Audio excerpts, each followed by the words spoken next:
প্রত্যেক ক্রন্দনকারীর জন্য ক্রন্দন করা হবে। আজকে যে মাইকে মৃত্যুর ঘোষণা করছে, আগামীকাল হয়তো তার মৃত্যুর ঘোষণা করা হবে। আর যে লাশ বহন করে নিয়ে যাচ্ছে, আগামীকাল হয়তো তার লাশ বহন করা হবে। ইন্নাল হামদুলিল্লাহ ওয়াসসালাতু ওয়াসসালামু আলা রাসূলিল্লাহ, আম্মা বাদ।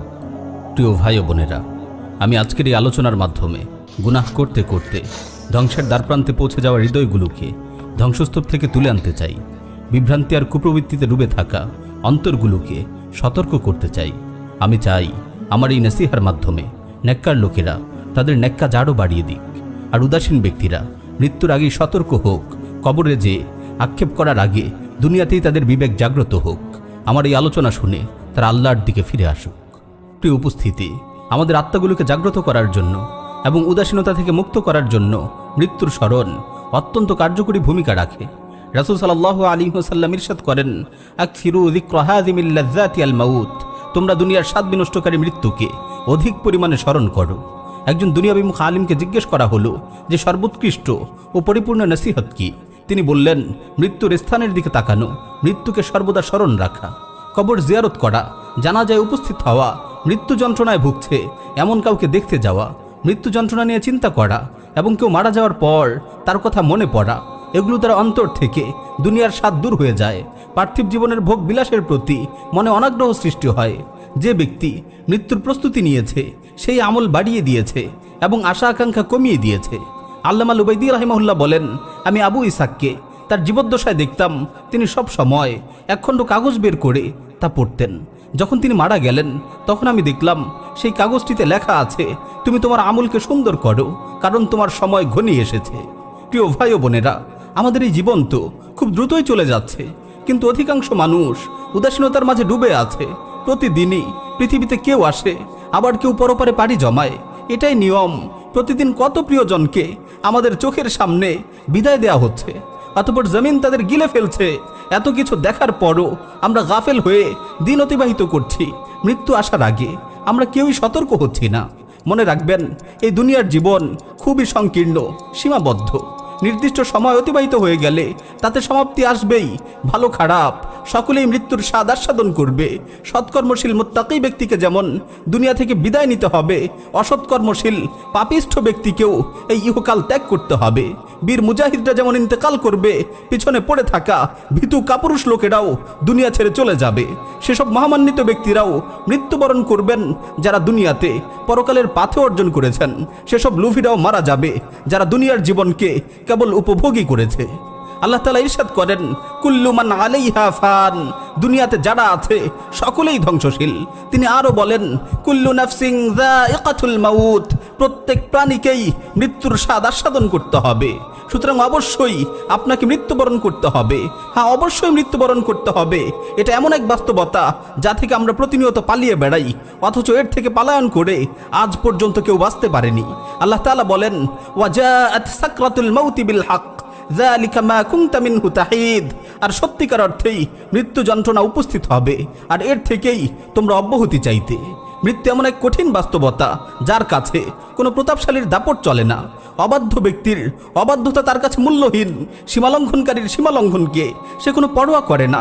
পৃথিবীতে এমন কিছু নেই যা মৃত্যুকে ঠেকাতে পারে। মৃত্যু এমন এক বাস্তবতা যার সুধা পান করেছে পাপিষ্ঠ সীমালঙ্ঘনকারী এবং সৎকর্মশীল অনুগত ব্যক্তি। এমনকি নবী রাসূলগণও এই পৃথিবী থেকে বিদায় নিয়েছেন। আল্লাহ তাআলা তার নবীকে লক্ষ্য করে বলছেন, ওয়ামা জাআলনা লিবাশারিম মিন ক্বাবলিকাল খুলদ আফা ইম মিত্তা ফাহুমুল খালিদুন। তোমার পূর্বেও আমি কোনো মানুষকে অনন্ত জীবন দেইনি, অতএব তুমি যদি মরে যাও তাহলে তারা কি চিরকাল বেঁচে থাকবে?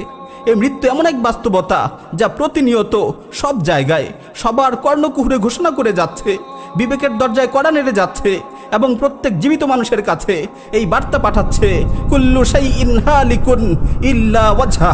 একমাত্র আল্লাহ তাআলার পবিত্র সত্তা ছাড়া সব কিছুই ধ্বংস হয়ে যাবে। মৃত্যুর বাস্তবতা এতটাই কঠিন যে ছোট বড়, ধনী গরিব প্রত্যেককেই এর স্বাদ আস্বাদন করতে হবে। কেউ এর থেকে পালায়ন করতে পারবে না। ওই শক্তিশালী বলিষ্ঠ যুবক, প্রতিভাবান মেধাবী তরুণ, ধনী গরিব, ছোট বড়, তোমাদের সকলকেই বলছি, প্রত্যেক ক্রন্দনকারীর জন্য ক্রন্দন করা হবে। আজকে যে মাইকে মৃত্যুর ঘোষণা করছে, আগামীকাল হয়তো তার মৃত্যুর ঘোষণা করা হবে। আজ যে লাশ বহন করে নিয়ে যাচ্ছে, আগামীকাল হয়তো তার লাশ বহন করা হবে। প্রতিটি প্রাণীকেই মৃত্যুর স্বাদ আস্বাদন করতে হবে। এই মৃত্যু থেকে কেউ পালায়ন করতে পারবে না। আল্লাহ তাআলা বলেন, কুল ইন্নাল মাউতাল্লাযী তাফিররুনা মিনহু ফাইন্নাহু মুলাকীকুম সুম্মা তুরাদ্দুনা ইলা আলিমিল গায়বি ওয়াশ শাহাদা ফায়ুনাব্বিউকুম বিমা কুনতুম তা'মালুন। বলো, তোমরা যে মৃত্যু থেকে পালায়ন করতে চাচ্ছ তার সাথে অবশ্যই তোমাদের সাক্ষাৎ হবে। অতঃপর তোমাদেরকে অদৃশ্য দৃশ্যের জ্ঞানী সেই মহান সত্তার কাছে ফিরিয়ে নেওয়া হবে। তখন তোমরা যা কিছু করতে তা তিনি জানিয়ে দিবেন। অন্য আয়াতে আল্লাহ তাআলা আরো বলছেন, আইনামা তাকুনু ইউদরিকুমুল মাউতু ওয়ালাউ কুনতুম ফি বুরুজিম মুশাইয়াদা। তোমরা যেখানেই থাকো না কেন মৃত্যু তোমাদেরকে পাকড়াও করবেই, যদিও তোমরা সুদৃঢ় দুর্গে অবস্থান করো। হ্যাঁ, অবশ্যই মৃত্যু তোমাদের সাথে সাক্ষাৎ করবে। তোমরা যেখানেই থাকো না কেন মৃত্যু তোমাদেরকে গ্রাস করবেই। প্রিয় ভাই ও বোনেরা, কেউ যদি উপদেশ গ্রহণ করতে চায় তবে মৃত্যুই তার জন্য সবচেয়ে বড় উপদেশ। এটি আখিরাতের অনন্ত জীবনের প্রথম ধাপ। তাই যেই মৃত্যুবরণ করে তার কিয়ামত শুরু হয়ে যায়। জনৈক ব্যক্তি বলেন, আমার এক পাপী বন্ধুর মৃত্যুকালে আমি তার শিরে বসা ছিলাম। সে দিনের ব্যাপারে অনেক পিছিয়ে ছিল, আল্লাহর কোনো বিধানই পালন করতো না। তো তার মৃত্যুর সময় আমি তাকে জিজ্ঞেস করলাম, এখন কেমন বোধ করছো? সে বলল, আমি অচিরেই জাহান্নামে প্রবেশ করব। অচিরেই আমি জাহান্নামে প্রবেশ করব। আমার সাথে অমুক অমুক ব্যক্তিও জাহান্নামে প্রবেশ করবে। শুনে রাখো, এখনও যদি তুমি আল্লাহর দিকে ফিরে না আসো তাহলে আমার মতো তুমিও জাহান্নামে প্রবেশ করবে। ولدتك أمك يا ابن آدم باكيا والناس حولك يضحكون سرورا فاعمل لنفسك أن تكون إذا بكوا في يوم موتك ضاحكا مسرورا। হে আদম সন্তান, তোমার মা তোমাকে ক্রন্দনরত অবস্থায় ভূমিষ্ঠ করেছে, আর মানুষেরা তখন তোমার পাশে বসে হেসে হেসে তোমাকে বরণ করেছিল। সুতরাং এমন এক পুণ্যময় জীবন তুমি গঠন করো যে মৃত্যুর সময় তুমি হেসে হেসে এই পৃথিবী থেকে বিদায় নিবে, আর মানুষেরা তোমার পাশে বসে ক্রন্দন করতে থাকবে। প্রিয় ভাই ও বোন, আজ দুনিয়া লোভী ওই সকল ক্ষতিগ্রস্ত লোকেরা কোথায়? কোথায় সেসব প্রতাপশালী ও সীমা লঙ্ঘনকারীরা? তারা চলে গেছে, কিন্তু তাদের সম্পদ নিয়ে যেতে পারেনি। অন্যরা সেগুলো ভাগ করে নিয়েছে। তারা ওই নিকৃষ্ট দুনিয়ার প্রতি ঝুঁকে পড়েছিল। উঁচু উঁচু দালান কোঠা আর সম্মানের আসন পেয়ে সেগুলোকে তারা চিরস্থায়ী ভেবেছিল। অতঃপর যখনই তারা সেগুলোকে নিয়ে সন্তুষ্ট চিত্তে জীবন কাটাচ্ছিল, তখনই মৃত্যু তাদের ধরাশায়ী করে ফেলল। কত জালিম বহুকাল ধরে জুলুম করেছে, সীমালঙ্ঘন করেছে, নিজ পরিবার পাড়া প্রতিবেশীর কোনো খোঁজ খবর নেয়নি। অবশেষে মৃত্যু এসে তার সকল পাওনা চুকিয়ে দিয়েছে। কোথায় সেই দৃঢ় সংকল্পের অধিকারী মানুষগুলো? মৃত্যু তার আশা আকাঙ্ক্ষা ও সকল দৃঢ় সংকল্পকে ছিন্ন ভিন্ন করে দিয়েছে। এমনকি তার দেহ থেকে সামান্য কাপড়ের টুকরো খুলে নিয়েছে। সুতরাং হে বিচক্ষণ লোকেরা, তোমরা শিক্ষা গ্রহণ করো। যেই লোকটি দুনিয়ার মোহে ধোঁকাগ্রস্ত ছিল সেও দুনিয়া থেকে বিদায় নিয়েছে। শুধুমাত্র সামান্য এক খণ্ড কাফন নিয়ে সে কবরে গিয়েছে। তার যন্ত্রণা শুরু হয়ে গেছে, সুন্দর মুখাবয়ব বিকৃত হয়ে গেছে। হে গাফেল, তোমার মৃত্যু যন্ত্রণার কথা একটু ভাবো। মনে রেখো, অতি শীঘ্রই তোমাকেও পাকড়াও করা হবে। হে উদাসীনতার পথের পথিক, কখন তোমার এই কঠিন হৃদয়ে কোমলতার ছোঁয়া লাগবে? হায়, মৃত্যুর পর তোমার ইচ্ছাগুলো কোথায় যাবে? হায়, মৃত্যুর পর তোমার আশা আকাঙ্ক্ষাগুলোর কি অবস্থা হবে?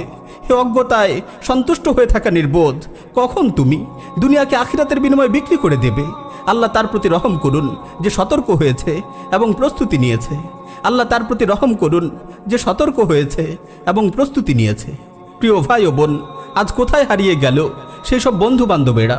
কোথায় অবস্থান করছে সেই অঢেল সম্পদের অধিকারীরা? কোথায় জীবন নিয়ে সেই দীর্ঘ আশা পোষণকারীরা? তাদের সকলকে কি কবরে রেখে আসা হয়নি? আজ কোথায় সেই রাজপ্রাসাদের আয়েশে জীবনযাপনকারীরা? তাদের সবাইকে কি কবরে দাফন করা হয়নি?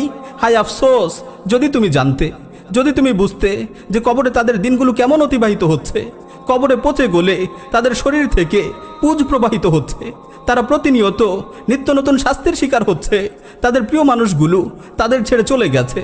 তাদের দাস দাসী ও অনুচররা তাদের থেকে বিচ্ছিন্ন হয়ে গেছে। কোথায় সেই বড় বড় মজলিসগুলো?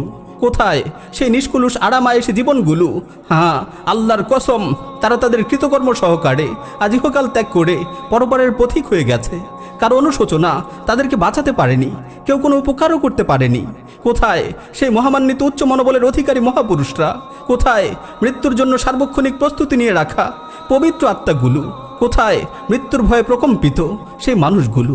নেই, কেউ নেই, সকলেই চলে গেছে। কেউ আর বেঁচে নেই। যারা প্রস্তুতি নিয়েছে তারা যেমন চলে গেছে, যারা প্রস্তুতি নেয়নি তারাও চলে গেছে। বুদ্ধিমান তো সেই যে তার পরিণতি নিয়ে ভাবে এবং আল্লাহকে ভয় করে, আর মূর্খ তো সে যে দিন দিন মৃত্যুর দিকে এগিয়ে যাচ্ছে কিন্তু সে তার পরিণতি নিয়ে ভাবে না। হায়, কতটা বছর ধরে তোমার আকাশে সূর্য উদিত হচ্ছে আর অস্ত যাচ্ছে, কতটা সময় ধরে তোমার উপর রাতের পর্দা টেনে দেওয়া হচ্ছে। হায়, তোমার জীবনের কতগুলো দিন চলে গেল, অথচ তুমি তোমার আপন জায়গায় অটল রয়ে গেলে। তোমার দিনরাত অতিবাহিত হচ্ছে কিন্তু এখনও তুমি তোমার সেই অন্যায় অপরাধে লিপ্ত রয়েছ। দয়াময় প্রতিপালক তোমাকে কত নিয়ামত রাজি তারা ঢেকে রেখেছেন, অথচ তুমি তারই অবাধ্যতায় জীবন কাটাচ্ছ। ফেরেশতারা তোমার আমল নামায় পাপ লিখতে লিখতে কতগুলো পৃষ্ঠা যে শেষ করেছে তার কোনো হিসেব কি তোমার আছে? উদাসীনতার মাঝে ডুবে থাকা মানুষ, তোমার রব তোমাকে সম্বোধন করে বলছেন, ইয়া আইয়ুহাল ইনসান মা গাররাকা বিরাব্বিকাল কারীম। হে মানুষ, কিসে তোমাকে তোমার মহামহিম পালনকর্তা সম্পর্কে বিভ্রান্ত করলো? হে মানুষ, কিসে তোমাকে তোমার মহামহিম পালনকর্তা সম্পর্কে বিভ্রান্ত করলো? হে গাফিল, মৃত্যু তোমাকে বহুবার সতর্ক করেছে, কখনো তোমার আত্মীয় স্বজনের মৃত্যুর মাধ্যমে, কখনো তোমার বন্ধু বান্ধব পাড়া প্রতিবেশীর মৃত্যুর মাধ্যমে, অথচ তুমি তা দেখেও সতর্ক হওনি। তুমি সব সময়ের মতো হেলায় খেলায় মেতে রইলে। হে গাফিল, তুমি মৃত্যু যন্ত্রণার কথা ভাবো, তোমাকে যখন কবরে নামানো হবে সেই দৃশ্যটি চিন্তা করো, প্রিয়জনদের থেকে চির বিদায় নেওয়ার বিষয়টি ভাবো। আমার দুঃখ হয় সেসব জবানের জন্য যে জবানগুলো খারাপ কথা বলে, এমন বাক্য উচ্চারণ করে যেগুলো দ্বারা গুনাহ ছাড়া তার আমলনামায় আর কিছুই লেখা হয় না। হে আল্লাহর বান্দা, কিভাবে তুমি আল্লাহ রাব্বুল আলামিনের সেই কথাটিকে ভুলে গেলে? তিনিই তো বলেছেন, আল ইয়াউমা নাখতিমু আলা আফওয়াহিহিম, আজ আমি তাদের মুখে মোহর এঁটে দেব। আফসোস সেসব হস্তগুলোর জন্য যেগুলো হারামের দিকেই প্রসারিত হয়। হে আল্লাহর বান্দা, কিভাবে তুমি আল্লাহ তাআলার সেই কথাটি থেকে গাফেল হয়ে রইলে? আল্লাহ তাআলা কি বলেননি, ওয়া তুকাল্লিমুনা আইদিহিম, আজ তাদের হাত আমার সাথে কথা বলবে। আফসোস সেসব পাগুলোর জন্য যেগুলো অন্যায়ের দিকে ধাবিত হয়। হে আল্লাহর বান্দা, কিভাবে তুমি আল্লাহর সেই বাণীটিকে ভুলে রইলে? তিনিই তো বলেছেন, ওয়া তাশহাদু আরজুলুহুম, আর তাদের পাগুলো আজ সাক্ষ্য দেবে। আমার দুঃখ হয় সেই সব দেহগুলোর জন্য যেগুলো হারাম ভক্ষণ করে বেড়ে উঠেছে। হে আল্লাহর বান্দা, কেন তুমি এই হাদিসটির কথা ভাবলে না যে অবৈধ সম্পদে যেই দেহ বেড়ে উঠে তার জন্য জাহান্নামী অধিকতর উপযোগী? হে 20 বছরের নওজোয়ান, তোমার আশপাশে চেয়ে দেখো, তোমার কত পাড়া প্রতিবেশী দুনিয়া থেকে বিদায় নিয়েছে। হে 30 বছরের যুবক, তুমি যৌবনকাল পূর্ণরূপে পেয়েছো, কিন্তু মৃত্যুর জন্য কি প্রস্তুত করেছো? হে 40-এর কোঠায় উপনীত হওয়া ব্যক্তি, তোমার যৌবনে ভাটা পড়েছে, অথচ এখনো তুমি অবহেলায় ডুবে আছো। হে 50-এর কোঠায় উপনীত হওয়া লোক, তুমি ফসল বুনেছো, আজ তা পেকে গেছে। তুমি অর্ধশত বছর অতিক্রম করে ফেলেছো, অথচ তুমি তোমার নিজের সাথেই ইনসাফ করনি। হে 60-এর কোঠায় উপনীত হওয়া বৃদ্ধ, তোমাকে হিসাবের দিকে আহ্বান করা হচ্ছে, কারণ তুমি এখন মৃত্যুর সাথে লড়াই করছো। হে 70-এর কোঠায় উপনীত হওয়া বৃদ্ধ, হিসাব করো তো দেখি তুমি আখিরাতের জন্য কি পাঠিয়েছো আর দুনিয়াতে কি রেখে যাচ্ছ। আল্লাহর কসম, যে ব্যক্তি আজ কারো খাটিয়া বহন করছে, অচিরেই এমন একটি দিন আসবে যেদিন অন্যরা তার খাটিয়া বহন করবে। আজ যে ব্যক্তি কবরস্থানে যাচ্ছে জিয়ারত করার জন্য, এমন একদিন আসবে যেদিন তার কবর অন্যরা জিয়ারত করবে। আজ যে কাউকে দাফন করে কবরস্থান থেকে বাড়িতে ফিরে আসছে, অচিরেই এমন একটি দিন তার জন্য অপেক্ষা করছে যখন তাকে দাফন করে লোকেরা বাড়িতে ফিরে আসবে। ওই কবরই হবে তার শেষ ঠিকানা। হযরত ওমর রাদিয়াল্লাহু তাআলা আনহু সর্বদাই এই কথা বলতেন যে মানুষ প্রতিদিন বলে, আজ অমুক মারা গেছে, আজ অমুক মারা গেছে, অমুক জায়গায় আজ অমুক ব্যক্তি মৃত্যুবরণ করেছে।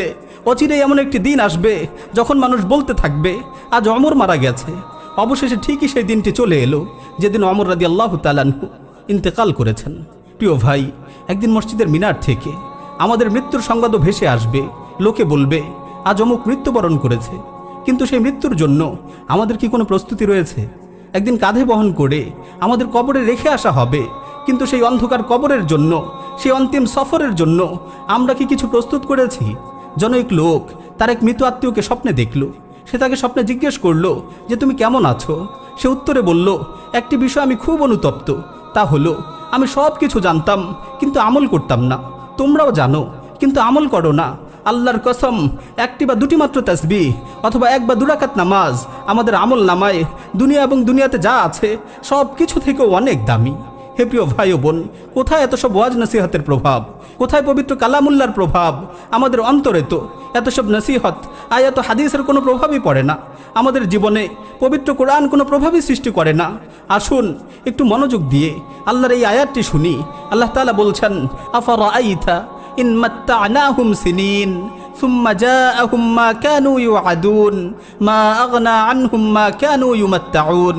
আপনি ভেবে দেখুন তো, আমি যদি তাদেরকে বছরের পর বছর ভোগবিলাসে মত্ত থাকতে দেই, অতঃপর যে মৃত্যুর বিষয়ে তাদের ওয়াদা দেওয়া হয়েছে তা যদি তাদের কাছে চলে আসে, তখন তাদের এই ভোগবিলাস তাদের কি কোনো উপকারে আসবে? সালাফদের মধ্য থেকে অনেকেই এই আয়াতটি পড়ে কান্নায় ভেঙে পড়তেন এবং বলতেন, যখন কারো মৃত্যু চলে আসবে তখন তার দুনিয়ার এই ধন সম্পদ ও ভোগবিলাস কোনো উপকারে আসবে না। যখন কারো মৃত্যু চলে আসবে তখন তার দুনিয়ার এই ধন সম্পদ ও ভোগ বিলাস কোনো উপকারে আসবে না।